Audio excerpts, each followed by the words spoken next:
Dusome ijambo ry'Imana ryanditswe mu Baroma. Tunasoma kitabu cha Warumi. Ibice bitandatu. Sura yake ya 6 Warumi. Murongo wa 23. Mstari wake wa 23 Warumi.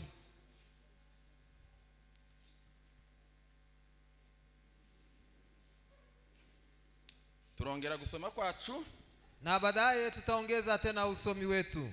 Mu Bakolosayi ibice bibiri. Wakolosai sura yake ya 2. Murongo wa 13 kugeza kwa 15. Mstari wa 13 hadi mstari wa 15. Turasoza gusoma kwacu. Tutamalizia usomi wetu. Ubutumwa bwiza uko bwanditswe na Matayo. Injili kama ilivyoandikwa na Matayo mtakatifu. Ibice 28. Sura yake ya 28. Murongo wa 1 kugeza kwa 9. Mstari wa 1 hadi wa 9. Reka nsabe David araza kudusomera muri Matayo. Nitaomba Davidi anatayarisha Injili kama ilivyoandikwa na Matayo mtakatifu. Sabe Felicien kudusomera Abaroma. Ndugu Felicien anakamata kitabu cha Warumi. Nanje ndaza gusoma mu Bakolosayi. Nami pia ndasoma kitabu cha Wakolosai. Felicien abanze. Warumi sura ya 6 mstari wa 23.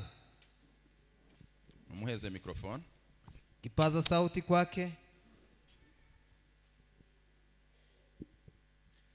Aravuze ngo kuko ibihembo by'ibyaha ari urupfu, ariko impano y'Imana n'ubugingo buhoraho muri Yesu Kristo umwami wacu. Amen. Amen.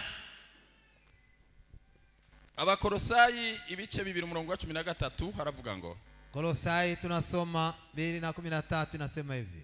Kandi ubwo mwari mupfuye muzize ibicumuro byanyu no kudakebwa kw'imibiri yanyu, yabahinduranye bazima nawe, imaze kutubabarira ibicumuro byacu byose. Cya kabiri, igahanagura urwandiko rw'imihango rwaturegaga. Cya gatatu, ikarukuzaho kurubamba ku musaraba. Icya kane, kandi imaze kunyaga abafite ubutware n'abafite ubushobozi, ibahemura ku mugaragaro, ibivuga hejuru kubw'umusaraba. Amen, amen. Amen. Kumve muvandimwe asoma Matayo 28 no ku murongo wa 1 kugeza ku 9. Nuko umunsi w'isabato ushize ku wa mbere w'isi, umuseke wenda gutambika,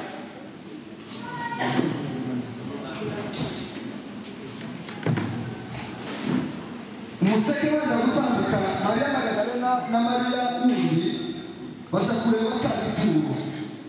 Habaho ibishitsi byinshi. Nuko marayika w'Umwami Imana yaramanutse avuye mu ijuru, abirindura igitare akicaraho. Ishusho ye yasaga n'umurazo, n'imyenda ye yera y'ukugura. Babarinzi bamubonye bagira ubwoba, bahinda imishyitsi, basa n'abapfuye. Ariko marayika abwira abagore ati, mwebwe mwitinya, kuko nzi yuko mushaka Yesu wabambwe. Ntari hano kuko yazutse, kuko yavuze, nimuze murebe aho umwami yarari ajyanye. Nimugende vuba mubwire abigishwa be yuko yazutse, kandi azababanziriza kuja i Galilaya, iyo niyo muzamubonera, dore ndabibabwiye. Bava mu gituro vuba bafite ubwoba n'ibinezeza byinshi, birukanka baja kubwira abigishwa be. Maze Yesu ahura nabo arababwira ati, ni amahoro. Baramwegera, bamufata ku birenge, baramupfukamira, bakira ijambo ry'Imana. Amen. Amen. Tuvuze kuko tugiye kuganira ijambo. Tumezungumza kwamba tutaenda kuzungumzia somo letu rivuga ngo kuzuka kwa Yesu nk'insinzi kuri Satani. Kufufuka kwa Yesu kama vile ushindi kwa shetani. Yesu azutse. Wakati Yesu alipofufuka, birasobanuye ngo maana yake ni hivi: Satani aratsinzwe, shetani ameshindwa. Kandi ababiri bari ku rugamba, wawili ambao walikuwa kwenye mapambano, amazina bayabiri, majina anakuwa mawili. Yesu aratsinze, Yesu ni mshindi, Satani aratsinzwe, shetani ameshindwa. Dukomere umwami wacu amashyi. Tushangilie Bwana wetu. ndavuga amagambo 5. Hapo nitasema maneno matano. Ijambo rya mbere. Neno la kwanza. Buri ntambara igira cause causale. Kila vita yoyote ina visababu. Agapfano niki? Sababu ni nini ya vita? Urugamba kugira ngo rube hagati yabo batware bombi. Kwa nini vita iweze kuwa katika watawala hawa wawili? Bapfuye iki? Ni nini shabaha ilikuwa nini? Agapfano kawo. Sababu yao ilikuwa proposition ya solution yari iyi. Na suluhisho ni nini? Umuti w'ikibazo cyabo. Dawa ya hii ni nini? Kugira ngo igisubizo cyabo kiboneke. Ili jibu iweze kupatikana. Ni gute byari kugenda? Itafanyikaje? Icya gatatu. Neno la tatu. Binaniranye. Ikishindikana. Urugamba rugenda gute? Vita itakuwaje? Urugamba ni gute rwagenze? Mapambano yamekuwaje sasa? Rurwana babiri ni rutsinda babiri. Wale wawili ambao wanapigana wote wawili hawaweze kupata ushindi. Hanyuma intsinzi aho yakomotse n'inyungu yagejeje kuwatsinze. Ushindi ulitoka wapi na ni lengo gani ambayo imesababisha hiyo ushindi? Turaza kurangiriza ku nshusho y'abiyunze n'uwatsinze. Na hapa tutakuja kuzungumza juu ya wale ambao wamejiunga na yule ambaye amepata ushindi. Abogira amahirwe yo kwiyunga n'iyo ngoma yatsinze. Nani wanani ambao wanaweza kuwa na ile uheri ya kujiunga na wale ambao wamepata ushindi? Babigenze. Wanaweza kuwa namna gani? Kugira ngo tubarekrite. Ili tuweze kuwaalika waje. Biyunge. Ili waweze kujiunga. Kwasomye agapfano. Tumesoma sababu. Agapfano ka Yesu na Satani. Sababu ya Yesu na Shetani vita yao. Biravugwa yuko ari bapfuye icyaha. Hao wataalamu wanasema kama tu ni dhambi ambayo imesababisha hiyo vita ikue. Icyaha ni ingaruka yacu. Dhambi na matukio ya dhambi. Iyo dusomye ijambo ry'Imana. Tukisoma neno la Mungu. Iravuga ngo Imana imaze kurema Adamu ikamushira muri Eden. Mungu wakati alipomuumba Adamu na kumuweka katika Edeni. Yamuhaye amabwiriza azagenderaho. Na Mungu akampatia masharti zote ambazo Adamu atatembelea. Inamwereka akaga ko kutazagendera kuri ayo mabwiriza. Na Mungu akampatia tia matukio yale ambayo yatatokea kama atembelea. Ni wibesha ndi ukurikiza aya mabwiriza. Mungu akamwambia ukijidanganya tu unashindwa kwa imani. Ibihembo uzabona. Zawabu ambao utapata ni urupfu. Ni kifo. Wiyemeze kuko urupfu ruzakuza. Ukubali tu kama kifo kitakupata. Bigeze imbere. Wakati ilipoendelea mbele. Adamu ntiyubaha. Adamu hakuweza kutii. Adamu ntiyumvira. Adamu hakuweza kutii. Adamu ntiyakurikiza amabwiriza. Adamu hakushika zile sheria. Reka nkubwire. Acha nikwambie sasa. Ingaruka zitanu zakomotse muri uko gucumura kwa Adamu. Matukio 5 ambayo yametokea wakati Adamu alipokosea. Ijambo rya mbere. Neno la kwanza ni urupfu. Ni kifo. Kuko bivugwa mu ijambo ry'Imana. Kama vile neno la Mungu linasema. Ngo nugupfa uzapfa. Na kufa utakufa. Kandi urwo rupfu. Na kifo hicho. Wari urw'umubiri. Ilikuwa ni kifo cha mwili. Icya kabiri. Neno la pili. Wari urw'umwuka. Na ilikuwa kifo cha kiroho. Muri urwo rupfu rw'umubiri. Kwa kifo cha mwili. Mubiri uzatandukana n'umwuka.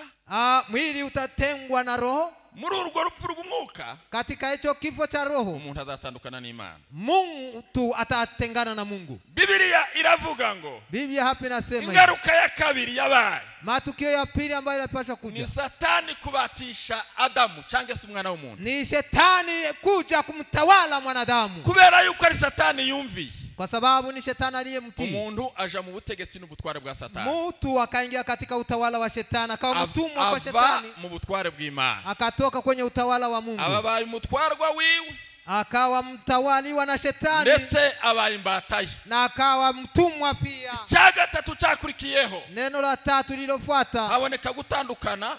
Kukaonekana kutengana. Umana n'umwana w'umuntu yaremye.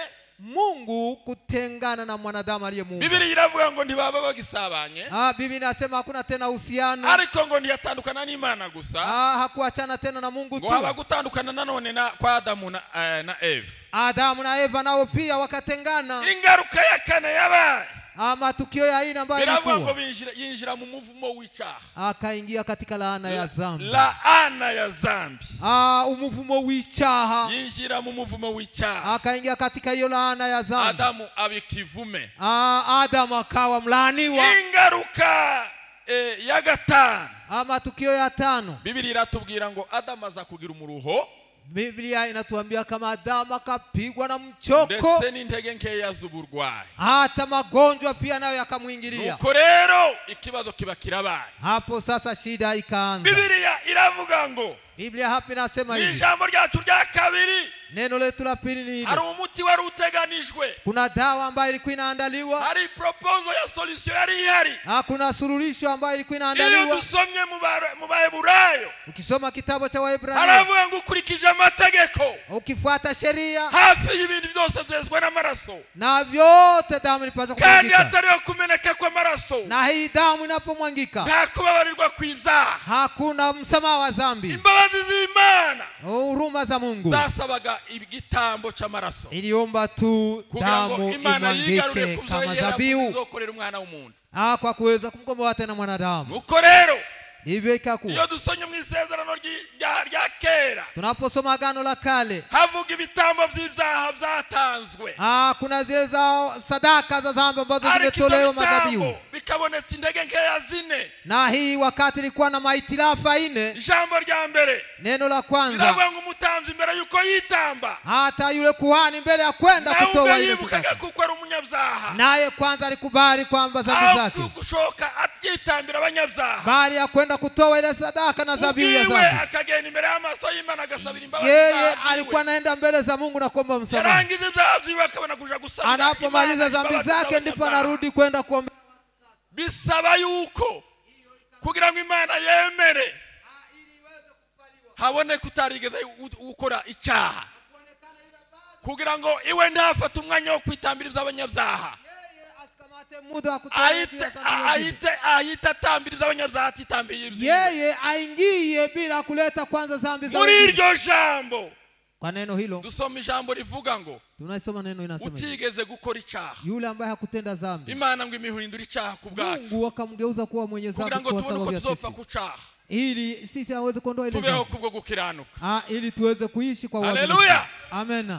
Ijambo rya kabiri ry'intege nkeya z'ibitambo bya kera Neno la pili ya ile itilafu ya ile sadaka ya ikavuga ngo dhambi, zahoragaho. ile ilikuwa kila Iyo wakati. umuntu yagendaga kwitambira ibyaha, Kama mtu analeta ile sadaka na dhabihu kwari yake, ukugenda none, ilikuwa aende leo akagenda mu wundi mwanya, na ingine wakati tena aende, akagenda nimugoroba, na magharibi anaenda, akagenda n'ejo, na kesho anaenda, ukwezi kugashira, mwezi naisha, umwaka ugashira. mwaka inaisha.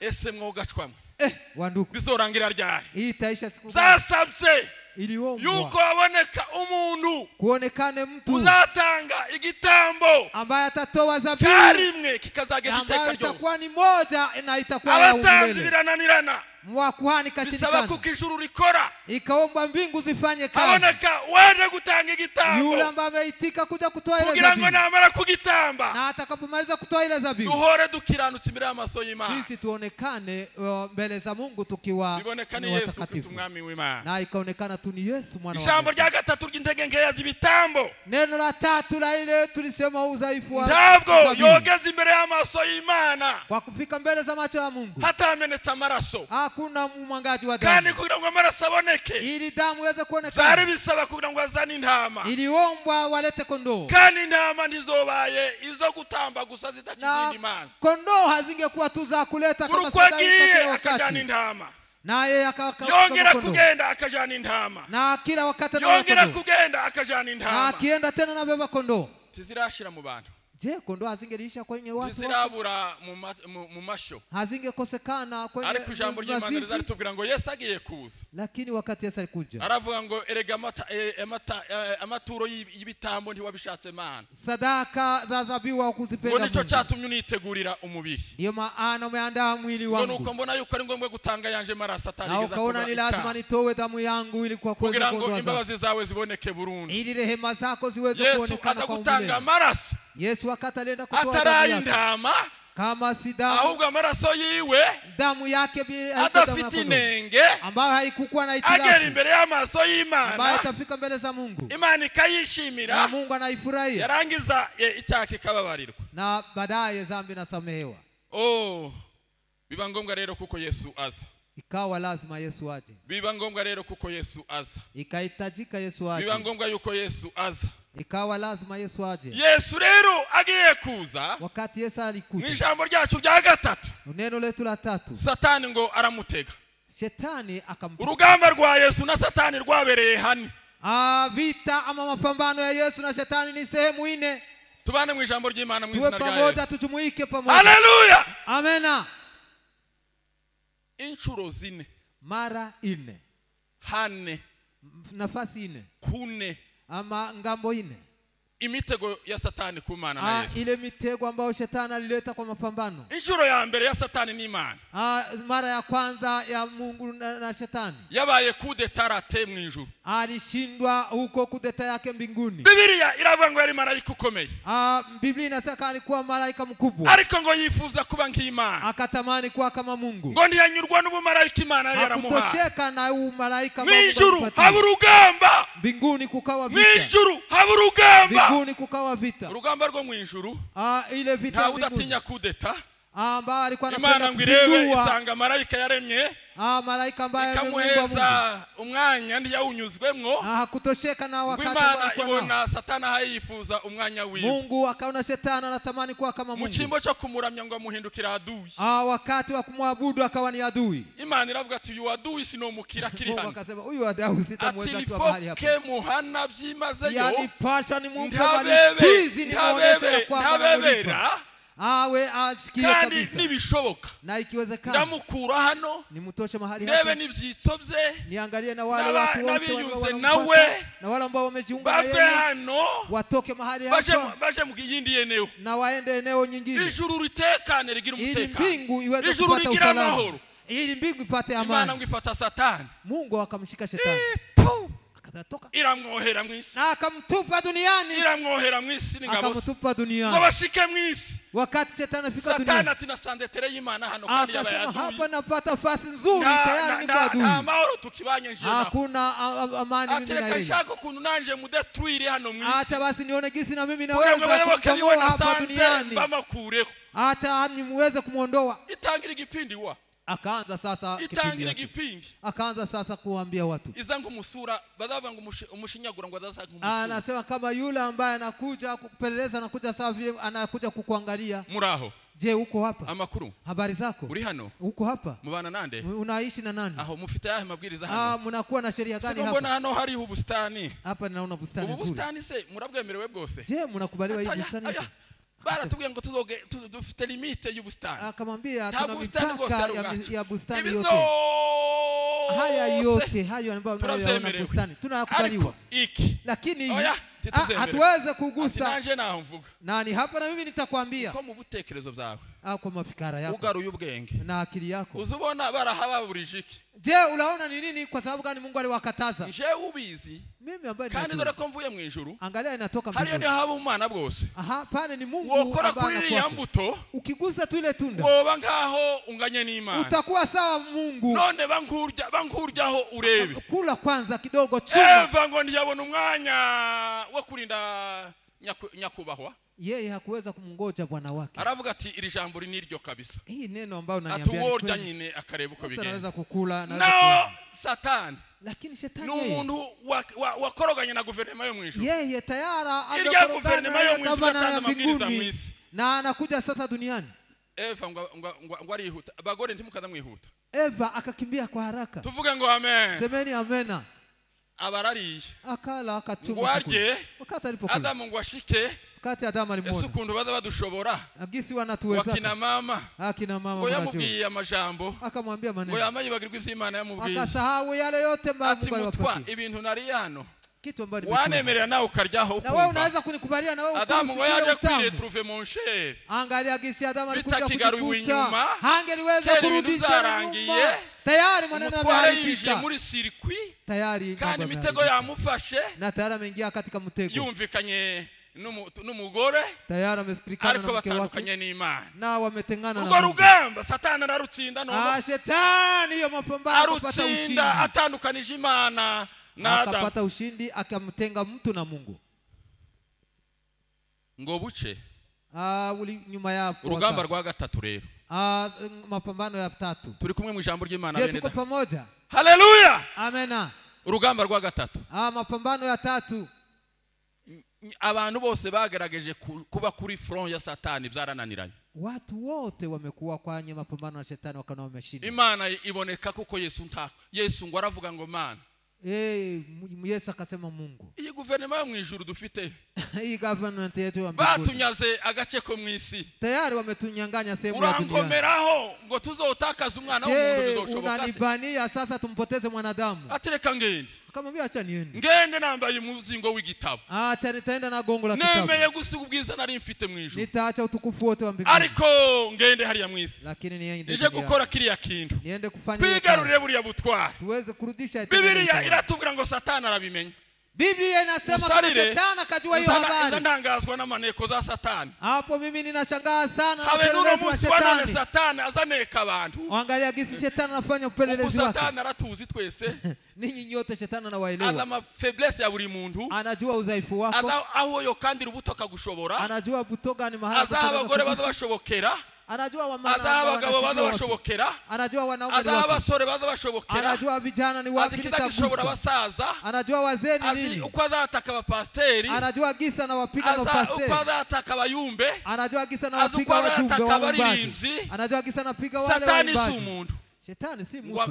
Ngo abona information. Akawa na hiyo habari. Ngo hagiye kuvuka umuntu. Akasikia taarifa kunaenda kuzalika mtu. Uzaza ari umwami. Ambaye atakuja kama mfalme. Kandi uzotabara abana b'abantu. Na yeye atakuwa msaada kwa wanadamu. Utaba maso. Kama haukeshi. Uriya muntu ntuzamushobora. Huyu mtu hautamwezaka. Biblia zitubwira ngo Satani. Biblia inasema Shetani. Ngo aturuka Yesu mwivuka. Akaanzia Yesu wakati wa kuzaliwa. Ngo yinjirira muri Herode. Akaingia kwa Herode. Ngo Herode. Akamwambia Herode. Ugende ushaka umwami ugiye kuvuka. Angalia mfalme ambaye anaenda kuzalika. Uwo mwami ndazakugwa neza. Huyu mfalme hata nibiba ngombwa umwici. Ikiwezekana Mungu. Imana ngo iba yatabaye. Mungu ijuru riba ryabimenye. Mbingu ikajua. Tuvuge ngo amena. Semeni amena. Bagenda kwa Yosefu. Wakaenda kwa Yusufu. Batihunga byacitse. Murumva se ubuhunzi butangiye none. Angalia mambo haikubukiye muri Egiputa ibintu byacitse. Mambo yameharibika. Umutekano sinki wizeye. Amani sione tena usalama. Umwana karahigwa ngo afakiri mtoto wanamtafuta wa muangali mchanga. Arahunga. Akakimbia. Ngo atangire gukura. Wakati Yesu alikomaa. Amaze kuvuka. Alipomaliza kuzaliwa. Ngo agenda mu masengesho. Akaingia kwenye maombezi. Yeme ntaho Satani atazagerageza abantu. Hakuna nafasi ambapo Shetani hawezi kukujaribu. Usari azagerageza abazaifu yabuza abanyamasengesho. Hujaribu wazaifu akikosa wale waombaji. Ngo abone amazi iminsi 40. Alipoona anamaliza siku 40. Ngo aravuga turiya sino mutungana ntaturutse mu mandiko. Akasema sitamweza huyu nisipopitia maandiko. Ngo aramubwira ati senti bivugwa ngo umuntu akaanza kumwambia kupitia maandiko. Bame bagusama mu kirere kere wamaye. Bame malaika watakukamata hata uweze kuanguka chini. Yesu ngo bayamutahuye. Yesu akamjua kama aravuga ngo ndakumenye uri Satani. Akamwambia nimekujua wewe Shetani. Ati ntuzi byanditswe se ko bindi bivuga ko. Haujue kisi maandiko. Uriko se urancenga uri kurigereranya ngo ndagira ngo uri umuyumbe kurambwiriza. Unafananisha kama mjumbe mimi nakujua. Ibyo nazo birarate. Hiyo nayo Shetani akashindwa. Satani ati nari nareka se. Shetani akasema ndagera muri 4e milieu y'urugamba. Ningali tu kwenye mapambano. Ati nzareba kutazapfa. Nitaona kitu nzareba kutazapfa. Nitaona utakufa. Nzareba kutazapfa. Nitaona muri iki cyumweru gishize. Kwa hii juma twarimo tuganira urugamba Yesu yari arkwahura narwo. Tulizungumza mapambano ambayo Yesu alikutana nayo. Ari mu bucamanza kwa Kayafa. Akiwa kwa Kayafa. Ari kumwe na ba Pilato. Akiwa kwa Pilato. Ari kumwe n'abahaye bamucunaguza. Akiwa na wale ambao walimshimanga. Ari kumwe n'abahaye bamucira urubanza rudafite amategeko. Akiwa na wale ambao walikuwa wanamhukumu. Ijambo ry'Imana riratubwira ngo. Neno la Mungu ikatuambia. Amahirwe ya Satani. Uweri wa Shetani. Wagire gutya. Abona Yesu aciri urubanza rwo gupfa. Akaona Yesu anamukufa kufa. Nta byiza nko gupfusha aduye. Hakuna kitu kizuri sawa umuntu mwari muhanganye. Yule ambaye ariwe warukugoye. Yule ambaye alikuwa anakushinda. Bakabe ngo bamukatiye. Wanakuambia Satani ngo aravuga ngo. Shetani akasema. Sinshirwa ntaragera kumva yi. Hapa kabla tu nifike kwenye kaburi lake. Ngo nirebere kuko bamuhambye. Nione gisi watamuzika kwenye kaburi. Sinshirwa ntarazana amabuye. Sitatosheka sibaila kuleta majiwe. Ngo nashire ku kaburi. Niweze kuiweka kwenye kaburi lake. Sinshira ntarazana abarinzi. Sitatosheka bila kuleta wale walinzi. Ngabo ziba zitaza kuva ngo bamwe ngo yazuke kandi ari kumwiba. amefufuka na bado wamemuiba. Kuko ndawaye. Hapo ndipo nitakuja kutawala. Umwanzi urugamba rwa nyuma turugezeho. Sababu mapambano ya mwisho. Na narinzi kuko azanshoborera. Hapo nilikuwa najua kata none biramupfana. Hapa sasa nashindwa. Satani ngo aragenda. Shetani akaenda. Aratekana aravuga ngo Yesu yatsinze. Akaenda na usalama. Kandi ngo Yesu yapfuye. Amekufa Yesu. Ariko twasomye ijambo tuvuge ngo amen. Tumesoma neno semeni amen. Iminsi 3 ishize. Baada ya siku 3. Iminsi 3 ishize. Kabla ya siku 3. Iyo yari yarasezeranije. Ile ambayo ilikuwa yari yaravuzwe mu buhanuzi. Na ni nabii ambaye yari izwi nabizera. Ambaye watu wote iyo twizera yari mu byanditswe byera. Na ilikuwa katika maandiko matakatifu. Iyi siku hizo 3. Umunsi wa mbere. Siku ya kwanza. Umunsi wa kabiri. Siku ya pili. Umunsi wa gatatu. Na siku ya 3. Ngwirangire. Wakati ilisha yote. Maria Magdalena aragenda. Maria Magdalena akaenda. Uko biri kose nubwo yapfuye. Ngalau Yesu alikufa. Afite abamwangana bamukunda. Acha basi ni. Kandi twebwe turi mu bamukunda. Sisi tungari tu reka nibura kumva yiwe tujane bihumura neza. Ata tiende kwa kugira ngo nabazoza bahagira kuko yari umwami ufite banyirawe. Nao wajue kama alikuwa na mwenye naye. Ariko ijambo ry'Imana uko ritubwira. Neno la Mungu linatuambia. Tubane maso mu izina rya Yesu. Tuwe macho sote katika neno la Mungu. Munsi Satana aratsindwa. Ntiyaheza Yesu mugituro. Nazarazuka. Wamuze na. Hallelujah. Hallelujah. Washike. Wakati Maria alikuwa malaika. Kaona malaika. Aramwitokesha. Malaika kama malaika ayitokeza imbere y'amaso yawe mu izina rya Yesu. Malaika onekana mbele y'amaso yako katika jina la Yesu. Malaika aguha ubutumwa bw'ihumure bw'izina rya Yesu. Malaika kupatie habari. Murino Pasaka. Ndifuza kukuhura na malaika gufitiye ujumbe. Malaika akuzanira tuvuge ngo amen. Semeni amen. Hari abamalaika b'Imana bagifite ubutumwa kubaye. Kuna malaika ambao wanakuja kuleta ujumbe kwa watu wake. Kugira abantu ibizoba. Kwa wale ambao wanakuja kuambia ikababwira ibihari. Yale ambao yanakuwa. Ikabereka ibyo bakora. Na yale ambao wanapata. Ikabereka ibyo bareka. Na yale ambao wanapata. Ikabereka ibyo bakunda. Na ile ambao wanapenda. Ikabereka n'ibyo banga. Na kuambia ile ambao wanakataa. Yazutse. Yesu amefufuka. Taheruka. Tayari amefufuka. Dukome Imana amashi. Shangilia Bwana. Taheruka.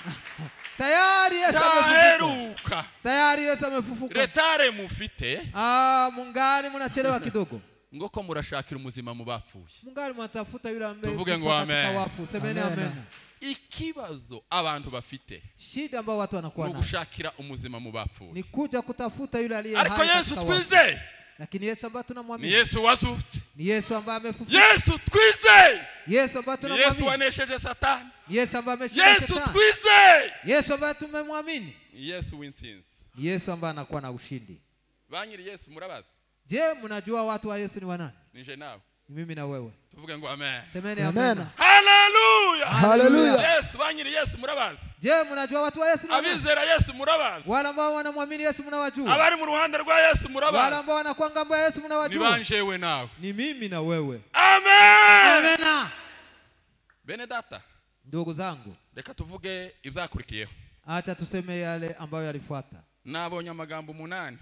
Hapa nimegundua maneno 8. Kandi kugira ngo nkorohereze. Ili niweze kuwa mwepesi kwako. Ndaguheza ibice byo mu ijambo ry'Imana. Nitakupatia sura kwa neno la Mungu. Ijambo rya mbere twarisomye mu Bakolosayi. Neno la kwanza ni katika kitabu cha Wakolosai. Ibice 2:13 kugeza ku 15. Sura yake ya pili mstari wa 13 hadi wa 15. Yesu munsinzi yiwe kwa ushindi wake yakoze amagambo 3 alifanya maneno 3 kwa sura hii. Ijambo rya mbere. Neno la kwanza. Yahanaguye ikirego c'icaha cyadaga amefuta ile hatia yote ambao walikuwa wanatuashtaki. Abize druwa bari hano.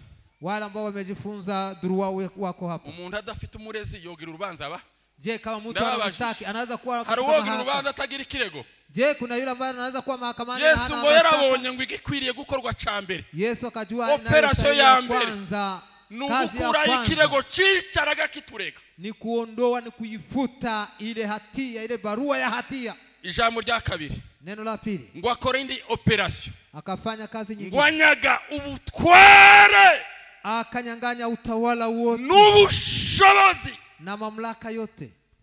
abari bafitanye abari basanga nk'umutwara ari we Satani. wale ambao walikuwa na utawala na ambaye ni Shetani non seulement yabaye déchu kuri pouvoir, hakukuwa tu mezo sinimbaraga za pouvoir zamuvuye mu maboko, hata na nguvu zote za utawala amezuia. Jambo rya gatatu Yesu yakoze, neno la tatu ambalo Yesu amefanya katika hiyo kazi, ngo yaravuze ngo sinobikora ngo ndeke kubyamamaza, na akasema sitakosa kuitangaza, ngwimukoza isoni ku mugaragaro, akamwaibisha hadharani matangazo. Akasema ni tangazo, Satani yatsinzwe mu bimenye mwese, Shetani ameshindwa. tuvuge ngo amen, semeni amen. aravuga ngo simbihisha, Akasema sitaificha, ndabitangaza, nitaitangaza, haiko siri, publiquement, kwa watu wote hadharani. kandi ngo akora iyindi operation, Akafanya nyingine tendo hapo, ngo amwivuga hejuru, na akamshimanga juu ngo kubw'umusaraba, kwa njia ya msalaba. tuvuge ngo amen, Semeni amen. amen, amen, Amena. ibintu bine Satani yakorewe kuri uwo musaraba, Maneno mane ambayo Shetani wamemtendea kwenye msalaba, ariko kandi na pia sivyo zonyine, haiko ile tu ine. Biblia iratubwira mu Baheburayo ibice 2:14, Ebrania sura yake ya 2 mstari wake wa 14, ngo Yesu ngo ahindura ubusa, akageuza bure urupfu, kifo. ngo niyo murimo Satani yazaga yitwaza, na hiyo ndiyo kazi ambayo Shetani alikuwa akitenda. ngo aravuga ngo urupfu ndarwishe, akasema kifo ninakimaliza. Urupfu rwa Yesu ngo ni urupfu rw'urupfu, utawala wa Yesu ni nguvu za mauti, la mort de la mort, kifo cha kifo. Yesu ngo baramwishe nawe yica urupfu, Yesu walimuua naye akaua kifo. aravuga ngo Satani, akasema Shetani, naha nawe wazaga uba nkugira icyo uvuga, ni hapa na wewe ulikuwa na neno la kusema kwa naha watu, wari usigariye kugukomera kwawe, ni hapa ulikuwa unaonesha nguvu zako. aravuga ati kurya wanishe, gisi umeniua nanje ndarwishe, na mimi ninaua kifo. tuvuge ngo amen, semeni amen. nanje ndarwishe, na mimi ninaua. turebe nawe imbaraga zawe aho zizohera, nione sasa nguvu zako ziko wapi. Ijambo rya gatatu yakoze, neno la tatu ambalo amelifanya, tulisoma mu Bakolosayi 1:13, Wakolosai 1:13, 1:13, umva uko ivuga. sikia gisi hapo mwandishi anaandika. Tubane mu ijambo ry'Imana, tujumuike kwa neno la Mungu. Haleluya, amena. sino gusigira abantu, sitakuachia watu, sino gusigira abantu, siwezi kukuachia watu. Biblia iratubwira ngo, Biblia hapa inasema hivi, arabimura, akawahamisha. uko gatwarimutse, sote tumekwisha kuhamishwa de la mort à la vie, kutoka katika kifo kuingia katika uzima, mu mwijima kutoka katika giza tuja mu muco, tukaingia katika mu nuru, butware bw'umwana Satani, kutoka katika utawala wa ngo Shetani tuja mu butware bw'umwana w'Imana, na tukaingia katika utawala wa mwana wa Mungu ambaye anampenda. ariko twaragenze urugendo rurerure ba, hapo ni safari kabisa. ariko abakristo ni abagenzi kwe, Wakristo ni wasafiri. de la mort kutoka kifo à la vie, kuingia katika uzima, du royaume des ténèbres, kutoka katika utawala wa giza au royaume de la lumière, na kuingia katika utawala wa nuru. ubwami bwa Satani, ufalme wa Shetani. Je narimbata umudendezo, je nari impumyi arampumura, je nari ndumbi maze aranzura, nimwumva ayo mahoro Yesu yampaye. Jewe nkunda, nje nkunda umukiza wanje, onigurigorigota kugiti. Jewe nkunda, jewe nkunda, tubane mu ijambo ry'Imana mu izina rya Yesu. Haleluya, umukiza wanje, onigurigorigota kugiti.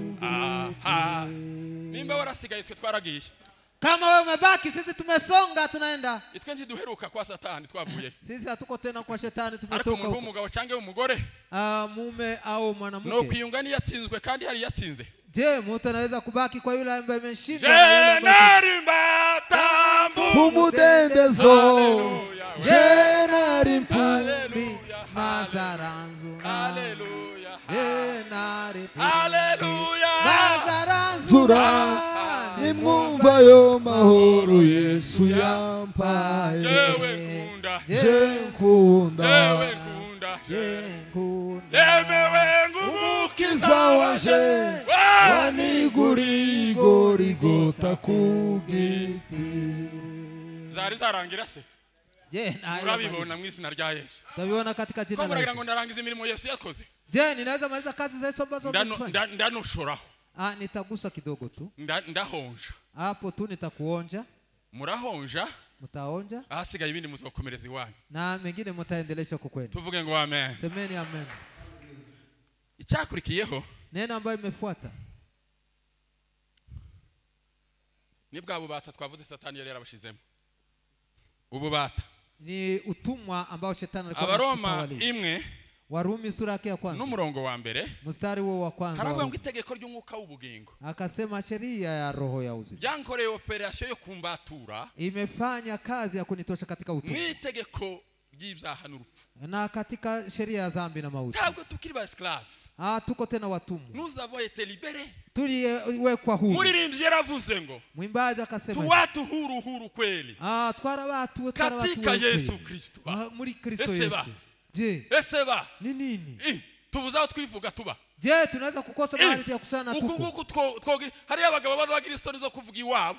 Kuna watu ambao ariko iwacu ni kuri Yesu. Lakini kwetu ni katika Yesu. Kandi muri Yesu niho twerekeje. Na katika Yesu ni hapo tumeelekea. Twavuye mu bubata bwa Satani. Tumetoka katika utumwa wa Shetani. Tuja mu itegeko ry'umwami Yesu. Tukaingia katika sheria ya Bwana wetu Yesu. Ariko nzanezezwa no kuri 15e verse iyo sura 8. Hapo tu ninasikia nafurahia sana hii sura yake 8 mstari wa 15. Amaze kutubatura. Yesu akatutosha katika ile utumwa. Ngo aduha statut. Na akatupa nafasi. Aduha statut. Akatupa nafasi. Aravuga ngo kategori mbashizemo. Akasema ninaweka katika mubaye abana b'Imana. Ninyi mnakuwa tayari watoto wa Mungu. Kandi mu mwanya mubaye abana b'Imana. Na hivi tayari mmekuwa wana wa Mungu. Mubaye abaragwa b'ijuru. Tayari mmekuwa wariti wa mbinguni. Kandi mwebwe na Yesu. Na nyinyi pamoja na Yesu. Mumwite grand frère. Yesu ni mkuu. Namwe muri ba petit frère. Na nyinyi wadogo zake. Na base. Na wadada. Hanyuma mwijuru. Bako mbinguni. Nico gituma Yesu yabwiye abigishwa. Na Yesu akaambia wanafunzi. Misura 14. Arabura ngo nimuhagarike imitima. Ukumubona ngiye mwijuru. Kandi kinjana nukubategurira. Kuko kera twabaye umuryango umwe. Kwa sababu tumekucha kwa jamaa moja. Abafite amazu sayanyu. Wale ambao wanakuwa na nyumba muyasangiye n'abana banyuwa. Ni haiko wana. Nanje kigira inkaga nubwo tutagihari. Nazaga mvuga ngo izingizi zabizabana. Wakati tulikuwa na mangombe tulikuwa tunasaidia za watoto. Kama mtu anakuwa mwana. Ni automatique. Na hapo urithi ni tayari. Ça vient de soi. Hiyo urithi hakuna kuiomba tena. Hauweze kuiomba tena. C'est un droit. Ni haki.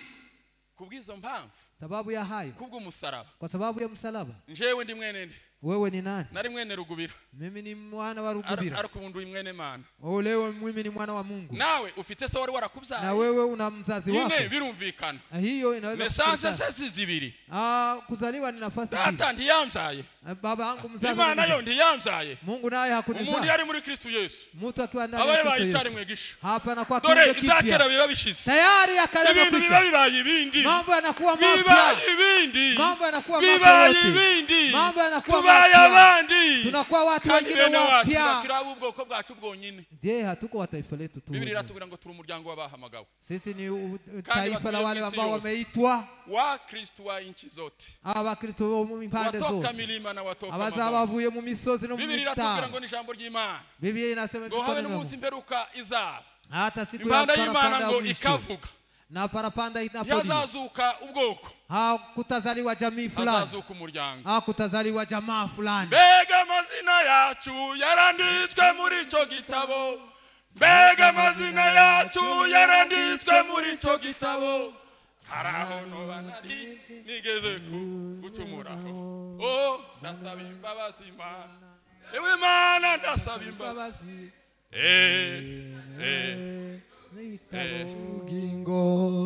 Zararangiye di. Tayari mambo yamekwisha. Tuvuge ngo amen. Semeni amen. Tuvuge kandi ngo amen. Semeni tena amen. Nibiheruka.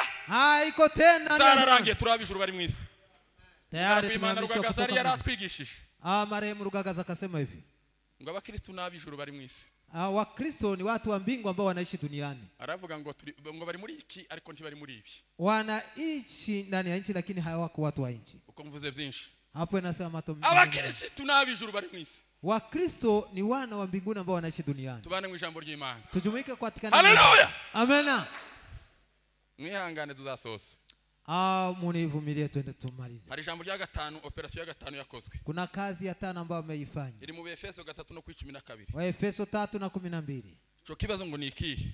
Swali ambayo iko hapo ni nini? Ngo nubwo Adamu yari yarageze muri Edeni Imana yamukuyemo. Ni woga ambao Adamu alikuwa nao katika Edeni ambao Mungu alimtosha. Ngo niwe wadaga wumva imirindi y'Imana agahunga kubera kuko hayiti. Yeye ambaye amesikia vishindo vya Mungu na anakimbia. Ariko Paulo yaravuze. Lakini Paulo akasema ngo ni uduhesha ubushizi bw'amanga. Ni yeye ambaye kugira ngo twegere Imana ili tuweze kukaribia Mungu bila woga. Ngo tubiheshejwe nuko tuyizeye. Na hapo tunaipata kupitia kumwamini. Iyo dufite kwizera. Tukiwa na imani. Imana tuzatuifata nga data. Mungu tunamshika kama baba. Habe na president wa republika. Hata president wa nchi. Sindabonana nawe. Siyamuona. Kandi sindabona uko adataha mu rugo. Na sijue namna gani anaingia kwa. Ariko nk'umuntu wambaye umubiri kandi nanje mfite ubwenge. Na mimi kama mtu kama mwenye akili. No kuimagine kuko umwana wiwe atadamutinyawe. Ninaweza kuwazia kama mtoto wake amuogope nyumbani. Bama bagagaza. Gisi maeskoti wake wanamfuata nyuma na sisi huku. Kwa ni modoka tugahagarara. Tukiona gari yake tu akipita tunasimama. Adagara mu rugo se bikaba gutyo. Je, akifika nyumbani naendelea. Jambo rimwe gusa. Neno moja tu. Dataraje.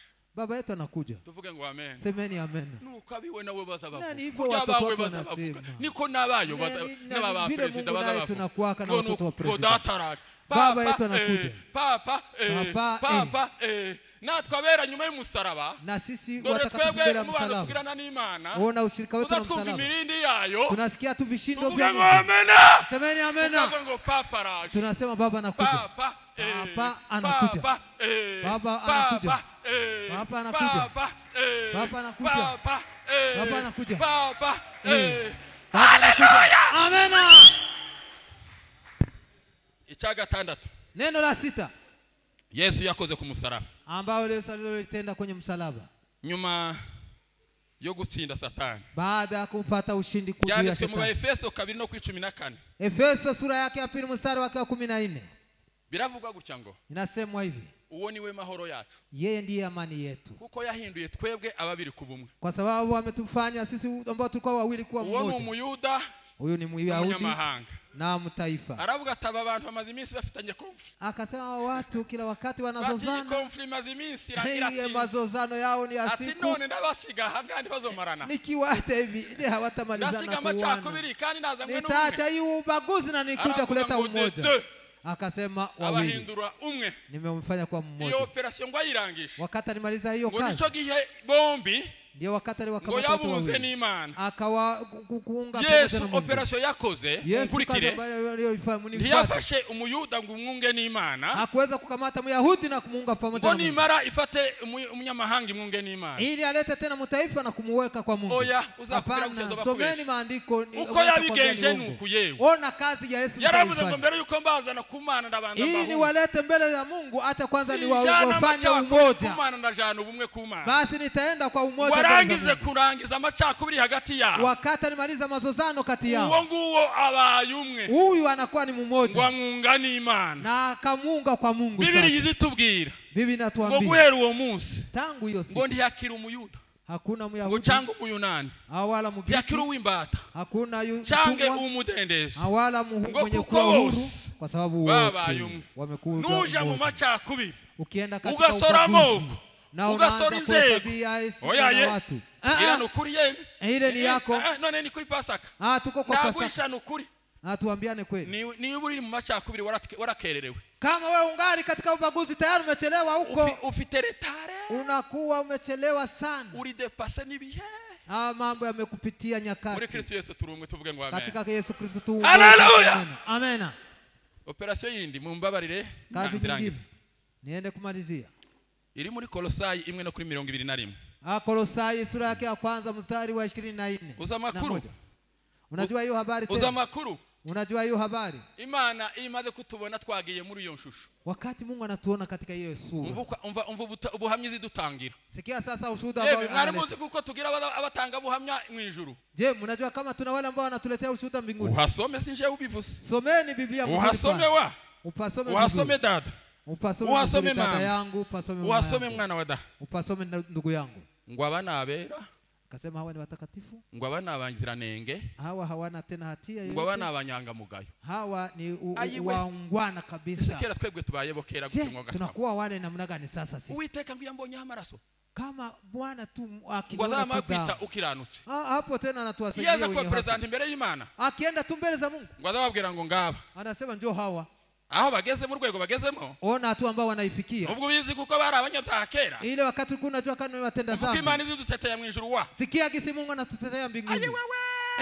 Banjewe na bawewe. Mimi na wewe. Ngo abana abera. Nasema hawa ni wenye Ngo abana haki. baziranenge. Hawa hawana Ngo abana itilafu. inyangamugayo. Hawa ni wangwana Kuko twabogeje. kwa sababu tumewatakasa. Nogejwe na Yesu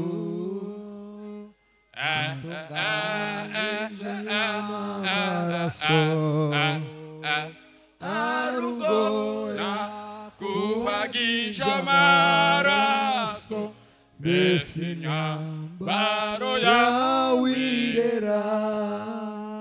nguyu si wawe niwazaga wugira guta uyu si wawe niwazaga wiba.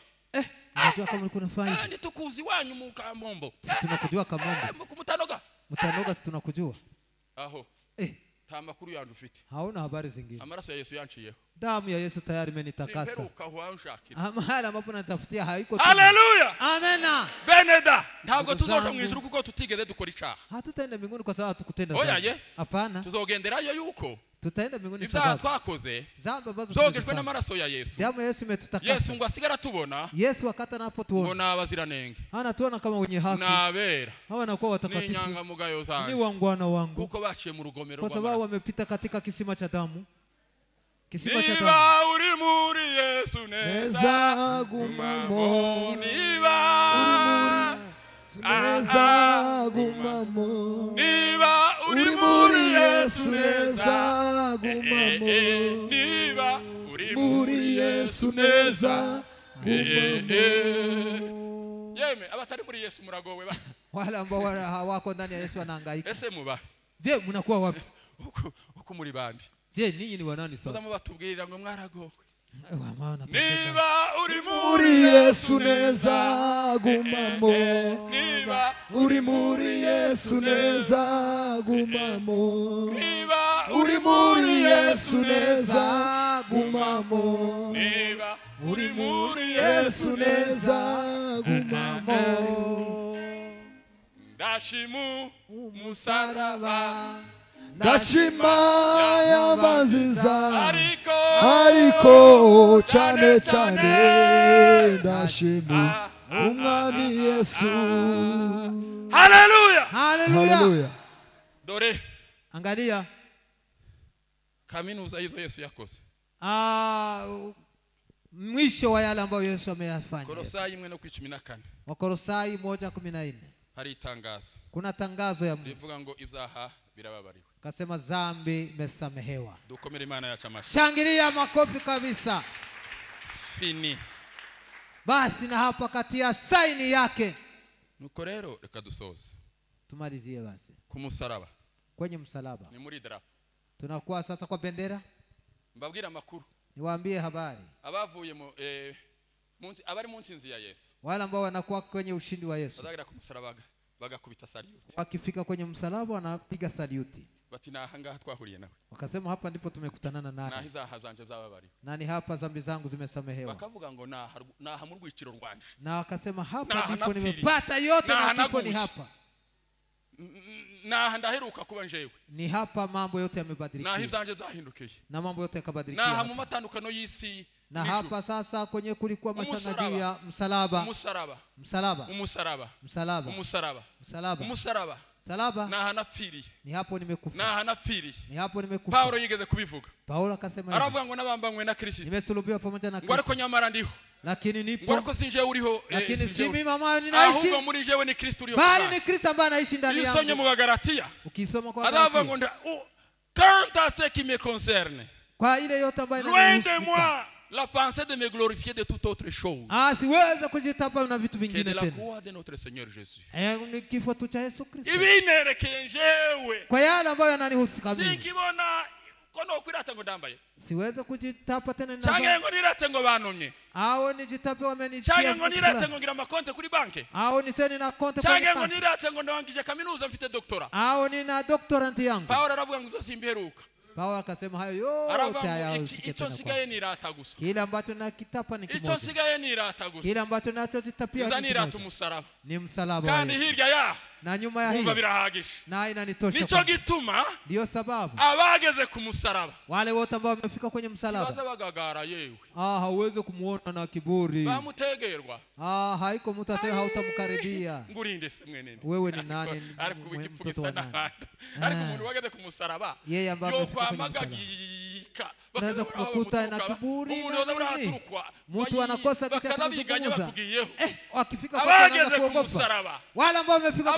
ku musaraba wale ambao wamefika ku musaraba Bwana mjambo jimana mja Yesu haleluya amena abageze ku musaraba wale ambao wamefika kwenye msalaba bazabahakura inshusho wanakuwa na sura abageze ku musaraba wale ambao bazabahakura imirimo wanatosha abageze ku musaraba matendo bazabahakura imvugo wanausema abageze ku musaraba wale ambao wamefika bazabahakura imyitwaro wanagisi ya kutembea ndibaza bambara ngo bakoze abantu isoni mu kanisa hawaweze kuja na kanisani kuleta aibu kwa watu ndibaza batekereza ko ku mubiri ari agaciro cyane hawaone kama mwili una thamani nyingine sana batora izumuka kurutiza umubiri kwa faida wanaangalia za kiroho kuliko za kimwili Imana kuko ubutumwa bwageze iwacu ninashukuru Mungu kwa sababu injili imefika kwetu kandi imbuto yabwo na urakizwa na matunda yake ni kwamba na wewe umeokoka kukugiye nuko nanje nakijishwa acha nikwambie habari hiyo na mimi nimeokoka kandi maze gukizwa wakati nilipookoka naturuswe ku musaraba ni kwenye msalaba ambapo Pasaka ndayikunda na Pasaka mimi ninaifurahia ni nziza Pasaka ni nzuri kwangu Pasaka ni yacu Pasaka ni yetu Pasaka iragahoraho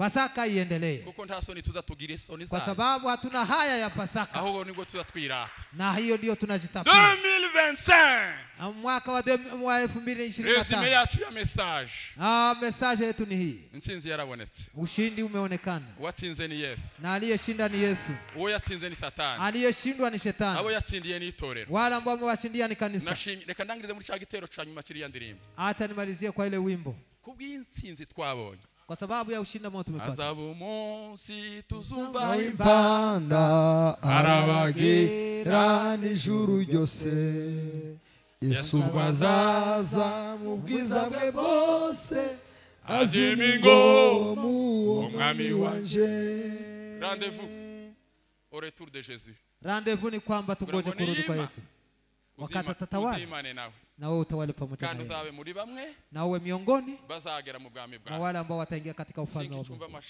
sina shaka kwangu kubera yuko nubundi ntaho nigejeje kwa sababu sikujifikisha fasi Biblia iratubwira ngo iyakoze izo Biblia inasema yeye ambaye ametenda hayo iyakoze umurimo aliyefanya kazi ngiye kurangiza bende date murambi ninaenda kumaliza ya tubane muri iryo jambo tuweka pamoja kwa iyakoze uwo murimo aliyefanya kazi hiyo niyo kwizerwa ni wa kuaminiwa no kubisoza izabisoza na kumalizia atamalizia mwana wada tizokutanzira mwata kuacha njiani tuzokorwa n'isoni hatutaaibika oya hapana oya hapana oya hapana izatugezayo atatufikisha mbinguni munsi izosoreka n'itorero wakati atafika na kanisa Yesu azabwira se Yesu atamwambia baba yake ya mission ndaragiye gukora kazi ambayo umenipea nimeifanya dore abanumviye nga ona wale ambao wamenisikia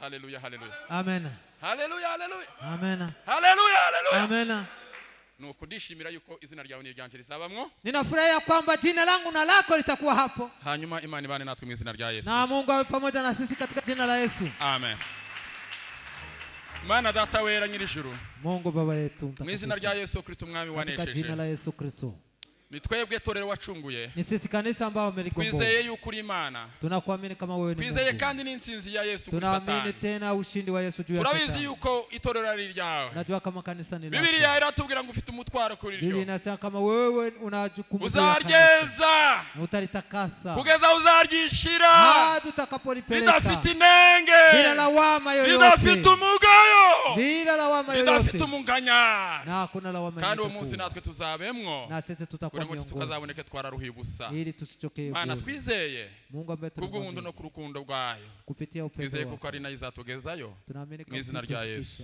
katika jina la Yesu amen amen